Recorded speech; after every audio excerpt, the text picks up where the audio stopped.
in full dick and had no idea what he was doing. Now we're living it.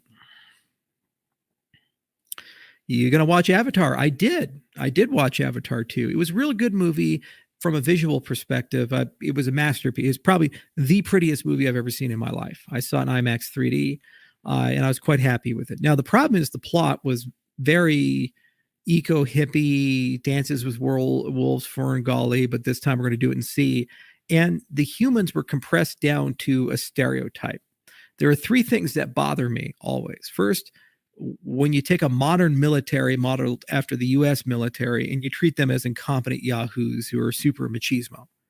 Okay, if you're a space force in a modern military, you're an elite unit. I have guards and they're Green Berets and there are other things. They're quiet professionals. They're super well trained. And that's in the 21st century. We're talking about future, where they have future training. Okay, those people are going to be exceedingly talented people. And also, they're going to have really good technology. Like there's this one scene where they got ambushed in the forest. Well, they've operated in that theater for decades. They understand it very well. Why don't they have drones? Why can't the drones have sophisticated optics and create a perimeter around where they're at? We have those today in the 21st century, and you can't do that then. So that it just the military side made no sense at all. Zero, zilch. Second, the humans had no motivation other than just be evil. They literally had fucking whalers in the movie. So they're trying to get this whale chemical that makes people live forever. Well, why can't they make it in a lab? Why did it have to be there? And if they do have to use the creature to make it, why are they whaling? They've already been able to grow Na'vi. Why couldn't they grow these whales in a lab?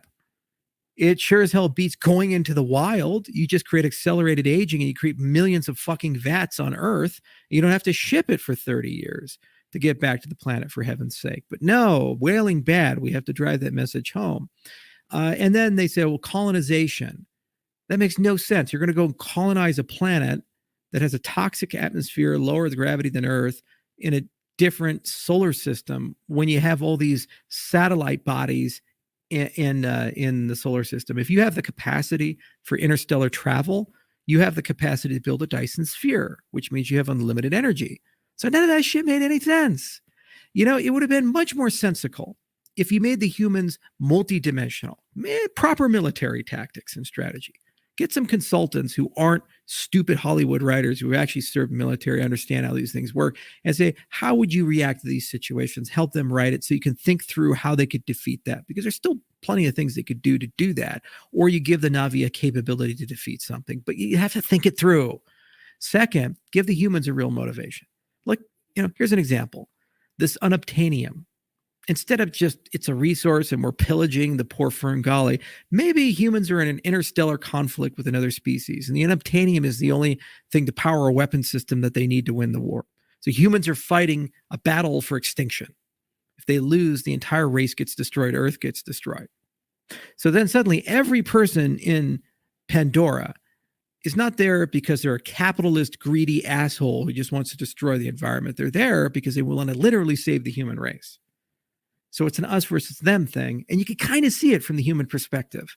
But you also can kind of see it from the Na'vi perspective, where you're like, well, if you do this to us, you're going to destroy our world. So you're destroying our world for your world. So then it's a little bit more ambiguous and a little bit more nuanced. No, can't do that. We can't even come up with anything like that. It has to be capitalism is bad. Apparently space whalers are a thing. I read through Futurama, whalers on the moon. And we're going to colonize this planet, which, by the way, would just kill everything on it. If you change the atmosphere to oxygen, all the creatures will die on the planet because that's the only way you can make it livable for humans. So why don't they just nuke the whole fucking planet from orbit then? Just use, very, very high radiation, fast half-life bombs and irradiate the entire planet, kill all the life off of it, and then just use these nanobots to rebuild the whole planet with the unobtainium to power all of them. See, they don't think, and this is just James Cameron wanted to tell the same story again and again and again. And so from a plot perspective, no, it's absolutely terrible. And, but you don't watch it for the plot. You suspend disbelief. You're not watching for a plot and you're okay with Dances with Wolves, had sex with the Abyss, had sex with Ferngully and created some weirdo love child. then okay, we're good.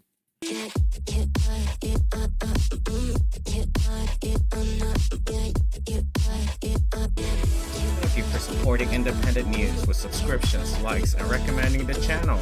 There you have it, Africa. Do you trust the guy that is okay with nuking an entire race that's supposed to represent the story of indigenous people of the Americas, the Native Americas, First Nation, Aboriginals, whatever you want to call it? Do you think that maybe this man would be okay with exterminating the populations of Africa in order to colonize Africa with well, you know the story of America, Africa. Have a good one.